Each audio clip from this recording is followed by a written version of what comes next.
Good morning, and welcome to Allen Avenue Unitarian Universalist Church, in person and online worship. Whether this is your first time here or you've been coming for years, we're glad to see you with us. My name is Carol Jenkins. My pronouns are she and her. I'm a member of the pastoral care team. I do ushering and greeting, and I also am a member of the Elder Salon. We are growing a community that transforms lives through the power of love. Our mission calls us to celebrate diversity, encourage spiritual growth, and promote social responsibility while we travel on and care for the earth. A special welcome to those at home who are joining us on Zoom today. If you're attending for the first time, please go to the website and fill out the welcome card so that we can know more about you. Now, we invite you all to take this opportunity to silence your cell phone so that we can be fully present with one another. After the service, please grab a cup of coffee in the kitchen window and stay for conversation, or head down to the end of the long hallway to join a group for the brown bag lunch. Those on Zoom may stay on and connect with one another. And Ann Packard has the announcements.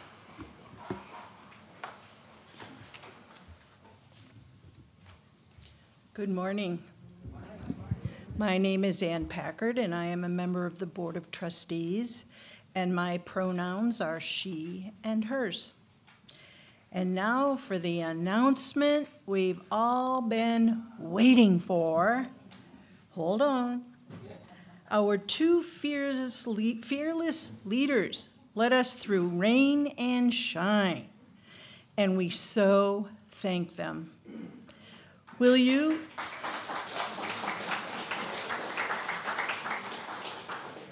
you bring up the envelope, please? Polly Juno and Emily O'Neill.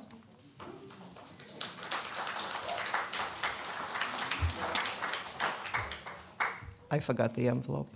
I didn't forget the envelope, but I already gave it to our treasurer. But it was big and fat. You could picture it. And we counted money to wee hours of the morning, evening. Or till very close to dinner time. Yeah. And we made, so far, Come on, help me out. $3,100. Yeah.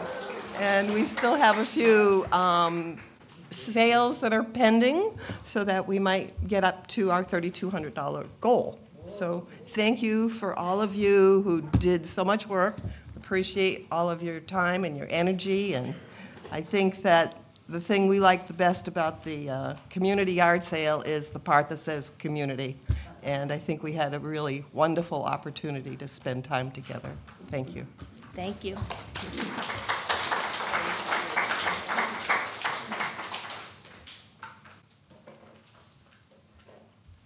And now let us center our hearts and minds with the ringing of the chimes.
Good morning. I'm Jim Mason. My pronouns are he, him. I'm co-chair of the Social Justice Committee. I invite you to settle in for our service this morning, at which all are welcome. Today's service is sponsored by the Social Justice Committee. The committee works to advance the UU values of justice and equality in the larger world. Committee members work with outside organizations, organize events here at the church, and bring information about social justice events happening out in the community to the congregation. For more information, see the bulletin board in the lobby, check out our monthly social justice table, or read the social justice newsletter, which is also monthly. Relevant to today's service, the committee recommends the organizations for the Share the Plate program. Next year's recipients will be announced next month. Today's speakers represent 3 organizations that are receiving contributions this year. Today's service is titled Social Justice in Our Community, Beacons of Hope, but I think it should have been titled Social Justice Presents, because we have such a great lineup of speakers today. One of them you know. The other 2 are here today as our special guests. Their organizations represent the breadth of our work, youth to seniors, those new to this country, and those who have lived here their entire lives. I look forward to hearing what they have to say. 2 brief announcements before I get off. After the time for all ages, our youth and those who wish to join them will look for treasure on our church grounds in our 3rd annual Trash to Treasure event. And after the service, you may join us in the foyer where we will have information for opportunities for involvement in social justice work. And now, the lighting of the chalice.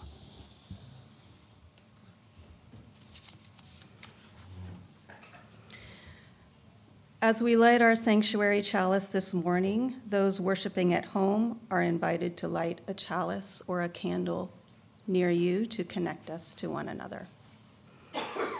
Blessed is the fire that burns deep in the soul. It is the flame of the human spirit touched into being by the mystery of life. It is the fire of reason, the fire of compassion, the fire of community, the fire of justice, and the fire of faith. It is the fire of love burning deep in the human heart, the divine glow in every life.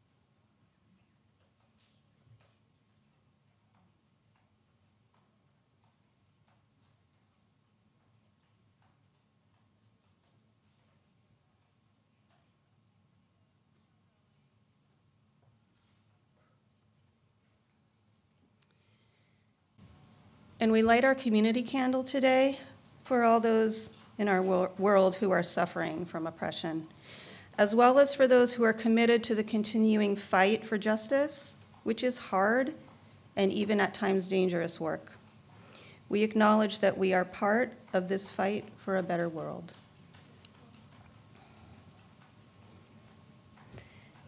Our opening hymn is number 299 in the gray hymnal, Make Channels for the Streams of Love. It will also be up on the screen. Dale will play it through once, and then you are invited to rise in body or spirit as we join in song.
Hi, I'm Mary Michaels, she, her, and we have a wonder box.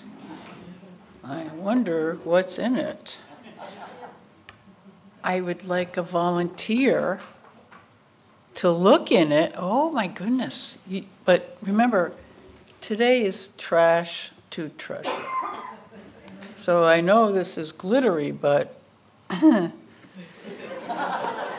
okay, good.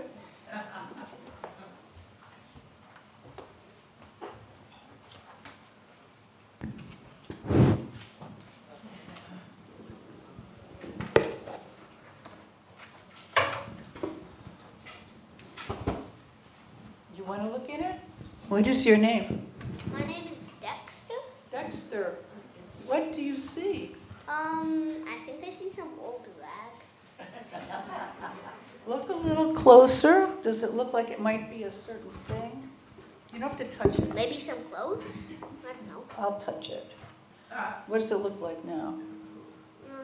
A glove. And how does it look? Pretty old. It is. It's a right-hand glove that I used in keeping my place neat and kept up as I mowed, as I pruned, as I planted. I lost the left one, and I had another right one, the left one that I used with this right one. And even though I live in Cape Elizabeth, my gloves don't have to match as I'm mowing my lawn. It's okay. So, but what should I do with it? What should I do with this?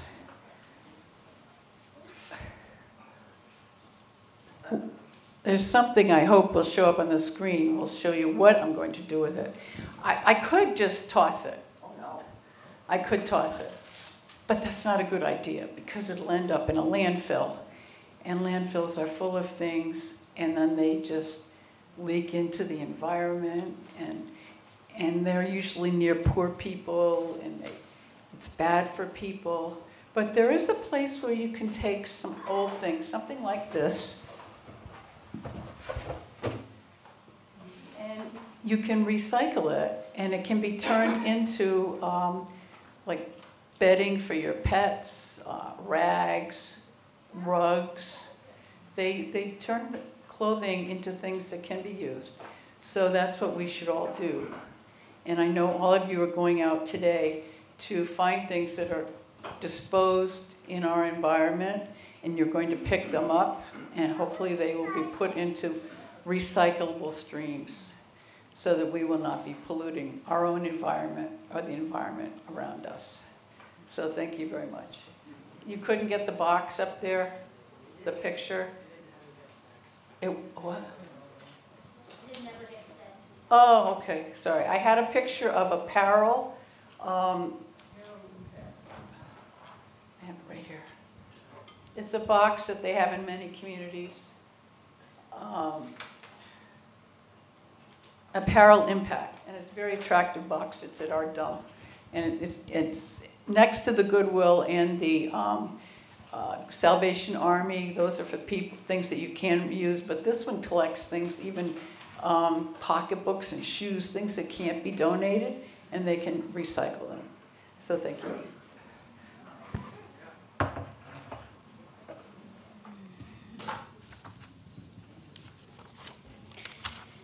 In a few moments, some of us will go outside for our third annual Trash to Treasure event. But first, I'll invite Dolive, our lamplighter, to join me in the pulpit. A lamplighter is entrusted to transfer the light of the sanctuary chalice to the lamp and then go outside to light the chalice there.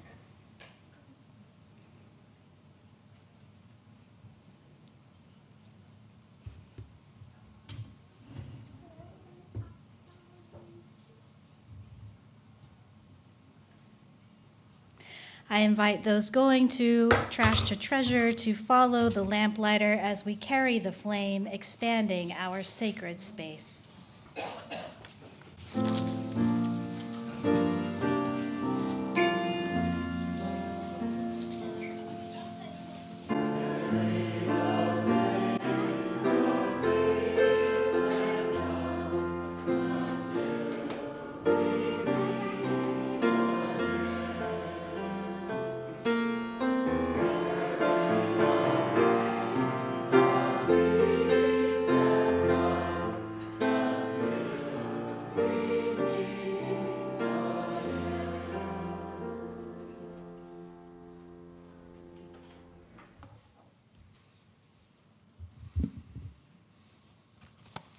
Good morning. I'm Clay Atkinson, a longtime member of Allen Avenue. My pronouns are he, his. Like most older Americans, Ann and I have talked a lot about our desire to stay in our own home and age in place. While at a senior expo, I found a rudimentary brochure with a subtitle, Providing Services for Those Choosing to Age in Place. It was from a fee-based nonprofit startup called Portland Area Villages. They were looking for members and they were looking for volunteers as a startup. So Ann and I, we went to a board meeting to meet them, and Elaine Mullen and Carol Colton had a good concept and a lot of courage to start a nonprofit on their own. So we met with the board, and they asked a lot of questions. They were curious about who we were and what we did. And they learned from me that I did strategic planning and marketing consulting. It wasn't their specific strengths. The next thing I know, I'm an advisor to the board. The two founders, Elaine and Carol, were trained service providers, but knew little about business and marketing. At a board meeting, I outlined what I thought were the next business steps. I made the mistake of saying, we need to do, and somebody interrupted me. Did you hear him say we? He's ready to be on the board. Over the next few years, I learned a lot from driving seniors to medical appointments and shopping. Both John Howard and I, as members of our church, drove Susan Willard around along with a lot of other people to get to their medical and their pharmaceutical needs. I met some interesting people. I drove a woman who owned the first yoga center in Portland. For someone else had actually married their priest, which was a very interesting story. And a lot of stories from other people as time went along. All of us were volunteers, but the organization needed to hire a paid administrator. The reason you need a paid administrator at that point, you don't make it on a fee-based business, and you start burning out. So if you're going to make the next step, they needed help. I suggested we hire Laura Burden, a past member and friend of Allen Avenue and someone who writes grant requests, also teaches how to do grants, which our group absolutely needed. We also needed a stronger board, and I recommended Reggie Robnett, a congregation member and past professor at UNE with a gerontology doctoral degree. So all of a sudden the organization's getting stronger. I guided the strategic plan update and recommended we upgrade and expand our visibility. Money, once again, was a problem. So a friend of mine, Jim Casey, volunteered to bring on a team of video pros and writers to help develop a marketing effort that included changing the organization's name, producing new promotional materials, updating the website, and producing a video that introduced the newly named Independent Seniors Network. This effort was all about community, volunteers, and collaboration. The Independent Senior Network is now growing. It's growing in volunteers and in members. Of course, there's plenty of need for volunteers. I was fortunate enough to be part of that process. After our program, the video production that my friend Jim Casey and us as crews pulled together will be shown here in the room, so you can see it after the service. Thank you.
We are a freely gathered, open, and welcoming faith community supported by your contributions. Each week, 1/3 of the offering is given away to a nonprofit organization whose mission aligns with our Unitarian Universalist values. This month, Shares the Plate recipient is Project Feed, our local emergency food pantry at Woodford's UCC Church. You can find more information in your order of service. Donations can be made now as the basket is passed through the donate button on our website, or if you are a member on Breeze, if giving through Breeze, please note if your donation is your pledge or a gift to go to Share the Plate. If you are visiting us for the first time this morning, please know that your presence is a gift to us. At this time, our offering will be collected and gratefully received.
Good morning, everybody.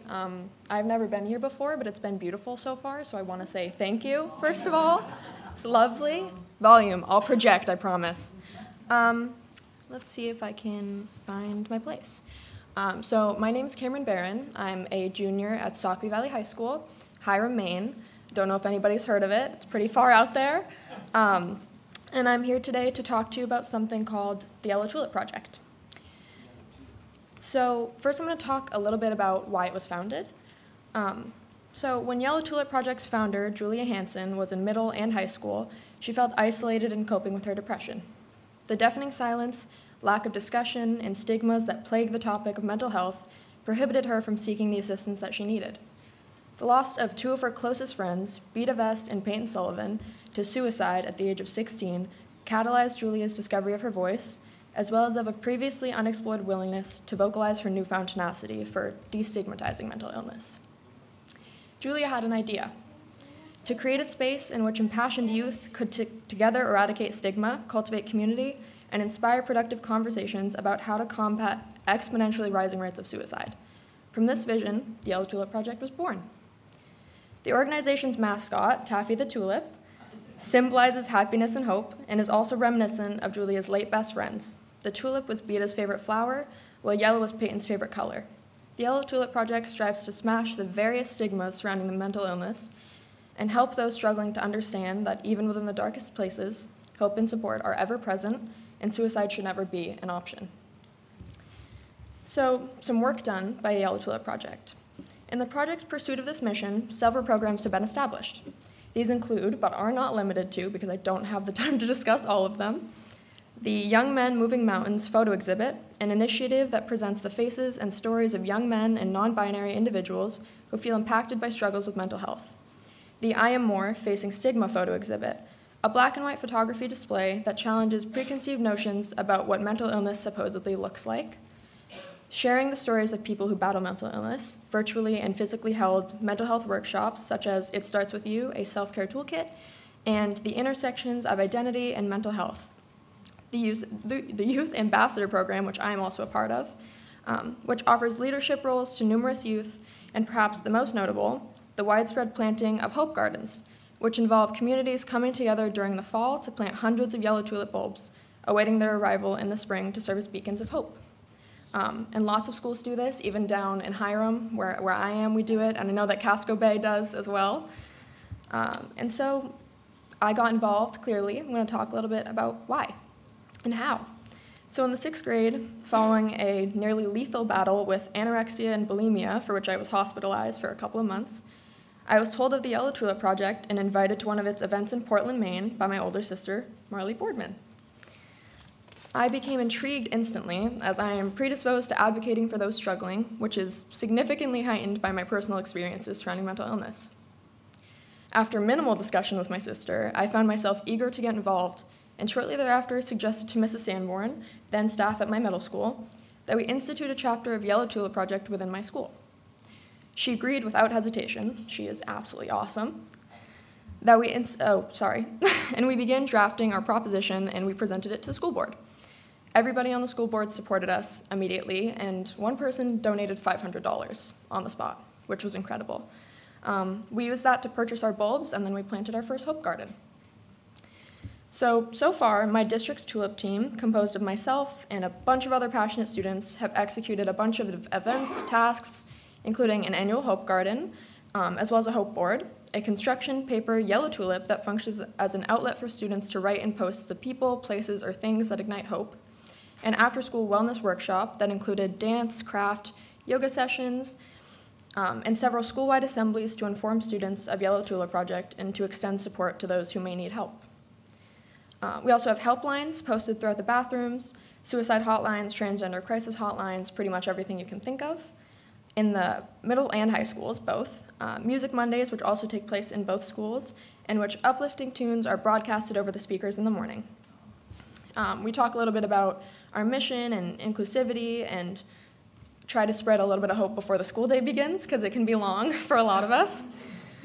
And because I love this project so much, I want to talk about how it's helped me, because maybe it can help you. So, as an individual who's encountered and overcome many traumas, I have often felt trapped within the grasp of mental illness, more times than I can count. And when existing in the times of limbo and the depression and feeling isolated and undervalued, it can descend into a never-ending spiral of suicidal ideation if it's not treated.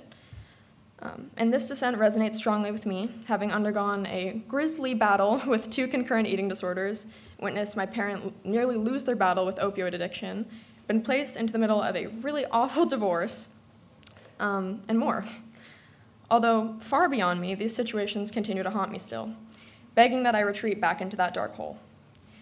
Here's where the importance of Yellow Tulip Project's message lies. Community, support, and awareness, some of its core teachings, often prevent me from entering that dark hole, truly. When I feel myself withdrawing into a place that I know is harmful to my health, the tools with which Yellow Tulip Project has equipped me to separate myself from my illness, connect myself with my community as I'm doing today, and ask for help when necessary, despite the fear associated with doing so, all work to remind me that I deserve and cherish being alive, and that in spite of the darkness that appears from time to time, hope can always prevail. Thank you.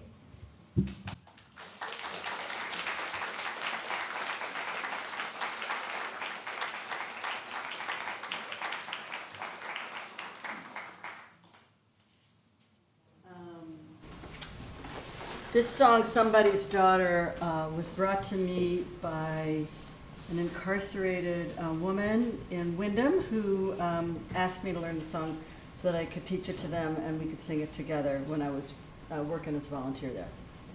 I get to play with Dale this morning.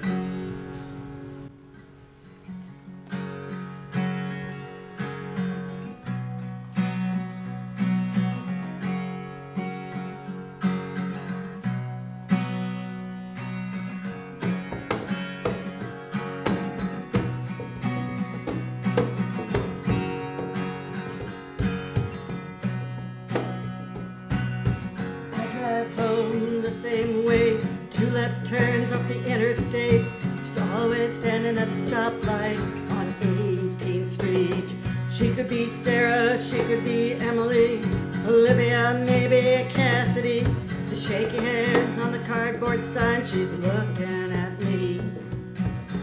Bet she was somebody's best friend, laughing back when she was somebody's sister. Count change at the lemonade stand. Maybe somebody's high school first kiss, dancing in the gym where the kids all talk about someday plans. The light will turn green and I'll hand her a couple of dollars. I wonder if she got lost or they forgot her. She's somebody's daughter. She's somebody's daughter. Somebody's daughter. She's somebody's daughter.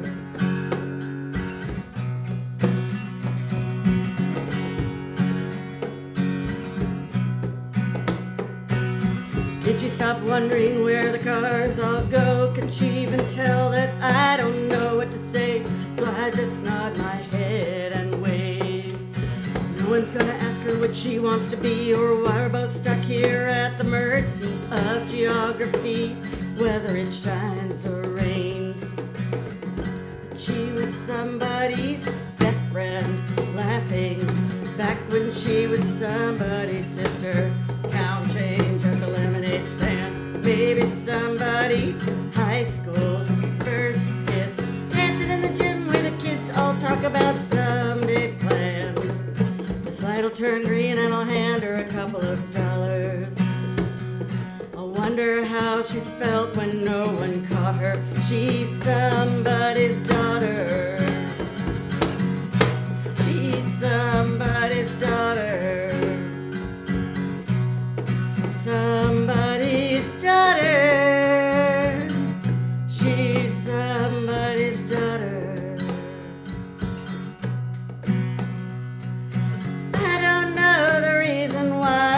The one who's driving by and she's the one in the corner of 18th Street. Bet she was somebody's best friend, laughing back when she was somebody's sister. Count change at the lemonade stand. Probably somebody's high school first kiss, dancing in the gym where the kids all talk about someday plans. Light'll turn green and I'll hand her a couple of dollars. I wonder how she felt when no one caught her. She's somebody's daughter. She's somebody's daughter. Somebody's daughter. She's somebody's daughter.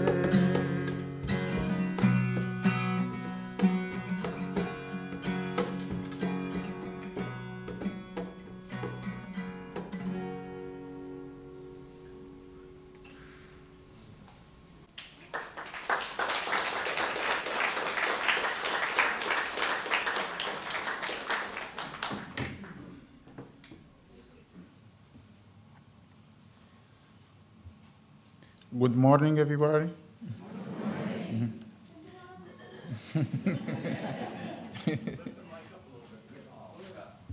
Okay.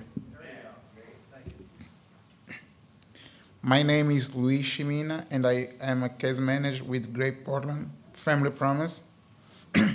Thank you for having me here today, and I thank you for all the support you provide to Family Promise and the families that we work with. First, I want to tell you a little bit about myself. I grew up in Angola and graduated with Bachelor in Economics. In Angola, I was an entrepreneur and owned my own business where I managed operation and inventory. After arriving here in Maine, I immersed myself in the community and began to learn to speak English. While I lived at Hope House in Portland, I volunteered to help other asylum seekers. After receiving my work permit, I was hired as shelter supervisor at the Family Promise Shelter, but I was quickly promoted to be a case manager because of my skills. I love that I can help other new Mainers to become part of our community. I love my work and being able to help others to find happiness and stability. As many of you know, Great Portland Family Promise has a long, rich history of working in partnership with the faith-based community to shelter and house families experiencing homeless. We provide temporary shelter, transitional housing, and permanent housing placements. We also provide housing stabilization case management. We help families access affordable housing and to be successful tenants in their new homes. My job is to help people integrate into society, mainly by providing access to social benefits such as DHHS, general assistance, school for school-age children, and free medical care for adults. We also do house navigation to help the families we assist. As soon as we get homes for our families, we support them with everything from furniture to dishes. Once they are in the house, we continue to provide case management work for 1 year. The best part of my working at Family Promise is being involved in the well-being of people's lives, earning a living by helping lives and by grace of the God. I have the best boss you can have, a woman with high level of womanism and leadership. It has been a great school for me in what has to do with love for others and what has to do with social work. Family Promise is currently serving 100 asylum seekers families from African countries. I have met a lot of people from my country as each case manager serves families who speak the same language. In this case, all the families I look after are Angolan. I can understand what it's like to go through a process of integration into a society that is totally different from ours in every aspect, from culture to language, because I went through the same process.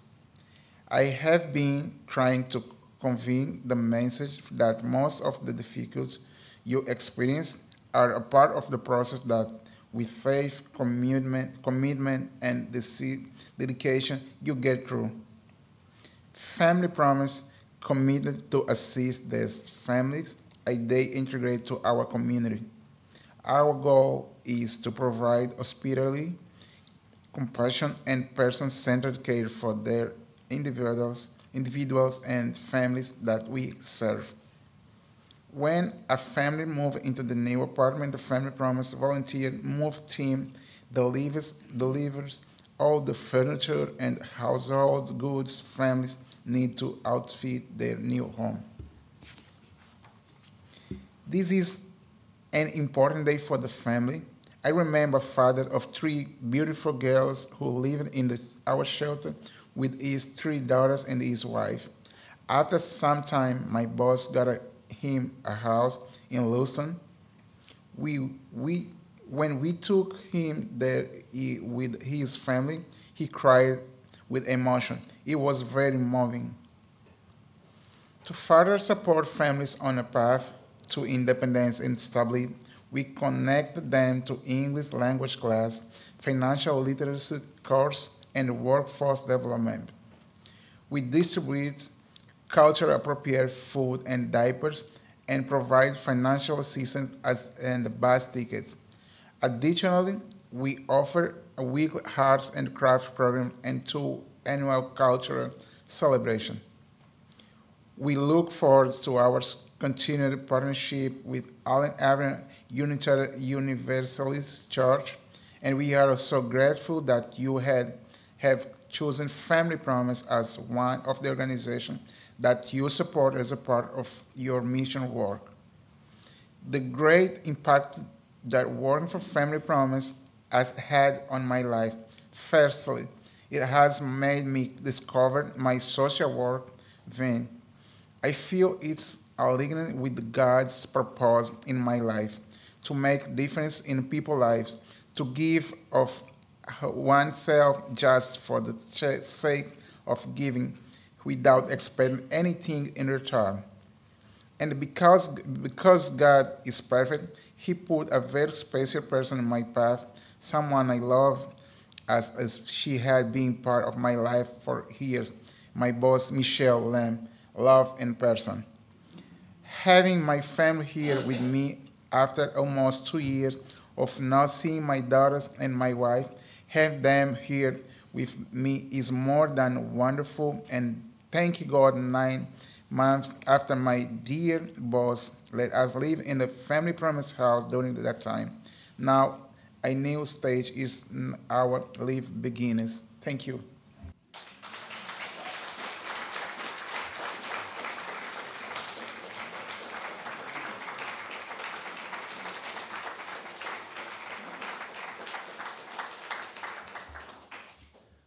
Quite an obstacle course there. Our closing hymn is number 1017, Building a New Way, in the teal hymnal. Dale will play it through once, and then you're invited to rise in body or spirit as we join in singing.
I want to thank all of our presenters today for those stories of hope and compassion.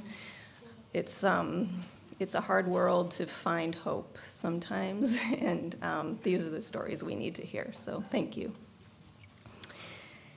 In closing, some words from D. Scott Cooper. The world aches for us to join together and bring about healing, toil for justice, and produce ever-increasing love. This is our calling. Go forth and act accordingly. Amen, and blessed be. Our worship has ended. Go in peace.